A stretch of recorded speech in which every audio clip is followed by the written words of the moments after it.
조갑제TV 시청자 여러분 안녕하십니까. 2021년 6월 14일 오후 4시입니다. 오늘 새벽에 이스라엘 수상이 바뀌었습니다. 12년 동안 집권했던 네탄야후 수상이 불신임 투표에서 물러나고 베네트라는 분이 새 수상으로 돌아왔습니다. 이 베네트와 네탄야후가 공통점이 있습니다. 네탄야후의 비서실장이 이 베네트였습니다. 그 더 큰 공통점은 두 사람이 이스라엘의 정예 특공부대 장교 출신입니다. 네탄야후는 특공부대 장교로서 인질 구출 작전에 투입이 됐다가 부상한 적도 있고, 네탄야후의 형은 아주 이스라엘에서 영웅입니다. 엔테베 작전을 지휘했던 지휘관이었는데 그 현장에서 죽었습니다. 그것이 후광이 되어 가지고 네탄야후를 수상으로 만든 점이 있습니다. 이 전임 신임 수상이 다 특공부대 출신이니까 이스라엘 국가 지도부가 얼마나 무섭겠습니까? 뭐 이번이 처음이 아닙니다. 역대 이스라엘 이 국가 지휘부, 그러니까 내각 면면을 보면은 참모총장 출신들, 그리고 유명한 장군 출신, 예컨대 샤론 수상 같은 분, 제4차 중동전쟁 때 도하작전, 시나이 반도를 거쳐서 도하작전을 펴가지고 시나이 반도에서 이집트군을 포위를 했던 샤론 장군, 나중에 이분이 수상이 됐습니다.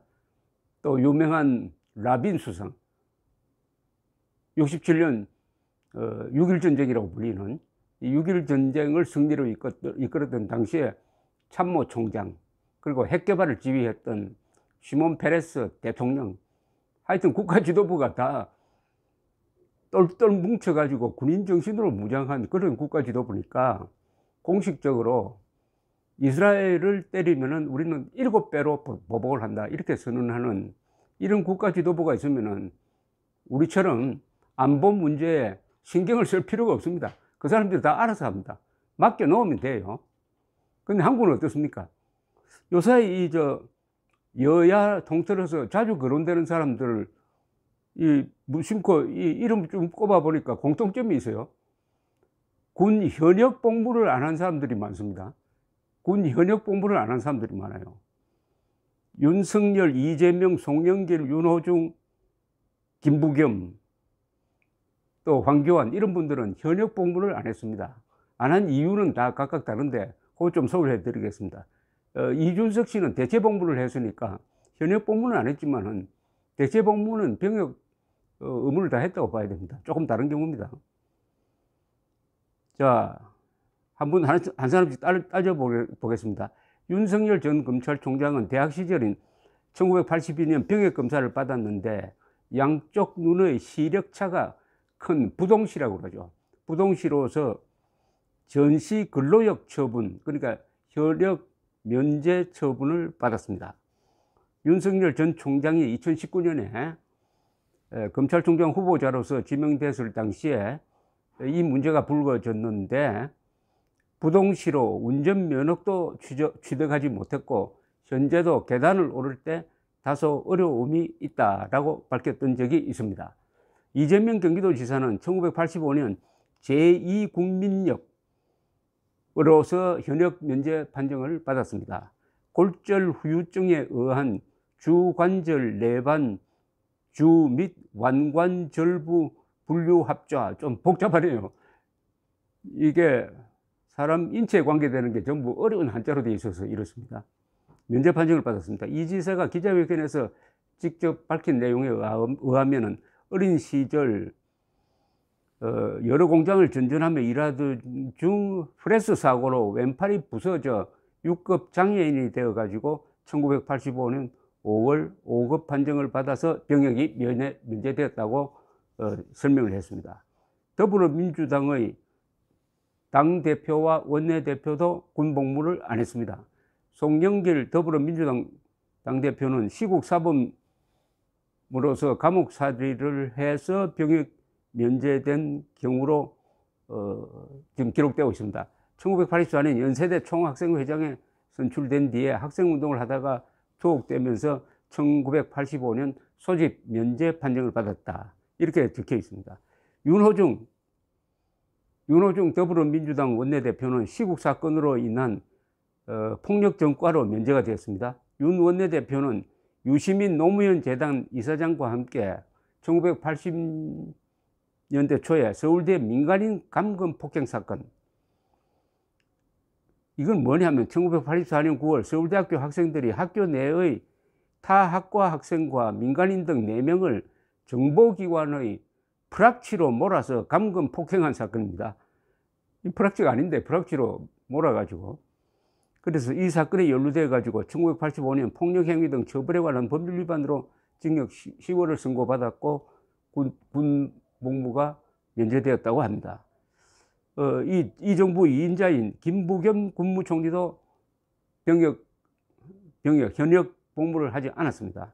김 총리는 1978년 대통령 긴급조치 구호 위반과 1980년 5.17 계엄령 위반으로 구속되면서 징역형이 확정되어 수용 생활을 하게 되었고 병역이 면제되었다. 2017년 6월 행정자치부 장관 후보자 인사청문회에서 김부겸 총리는 수용 사실이 있어서 전두환 대통령 시절에 물을 흐린다고 해서 현역 근무를 하지 않았다. 2대 독자이기 때문에 애초부터 보충역에 편입되었다고 그 사정을 밝혔습니다. 이준석 국민의힘 당대표는 이와 조금 다른 경우입니다. 2007년 11월부터 2010년 9월까지 이미지 브라우저 개발 업체에서 산업기능요원으로 현역 대체복무를 했습니다. 산업기능요원은 국제 경쟁력을 높이기 위해서 병역 의무가 있는 사람 중 일부를 선발하여 현역으로 복무하는 대신에 연구기관이나 산업체에서 대체 복무하도록 하는 제도입니다. 이 대표의 군복무와 관련해 가지고 2012년에 어떤 변호사가 근무지 이탈 의혹을 제기하여 고발한 적이 있습니다. 즉 2010년에 이준석 대표가 산업기능요원으로 군복무를 하면서 지식경제부 주관 소프트웨어 마에스트로 사업에 참여할 당시 회사를, 그러니까 대체 근무하고 있던 회사를 수차례 이탈했다는 게 고발 이유였는데, 이준석 대표에 대한 검찰 조사 결과 무혐의 처분을 받았습니다. 이준석 대표가 공개한 병무청 감사 결과 문서에 따르면 오히려 그런 목적의 외출 시간보다는 대체 근무를 더 많이 했던 것으로 드러났다고 이렇게 적혀 있습니다.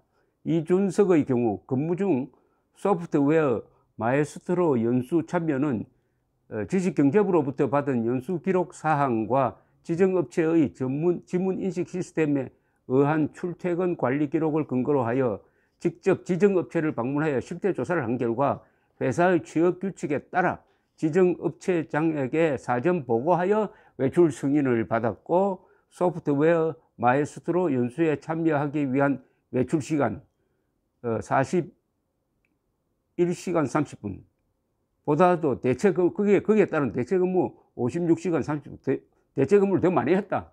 오히려 이것은 상을 줘야 된다는 경우가 해당되는군요.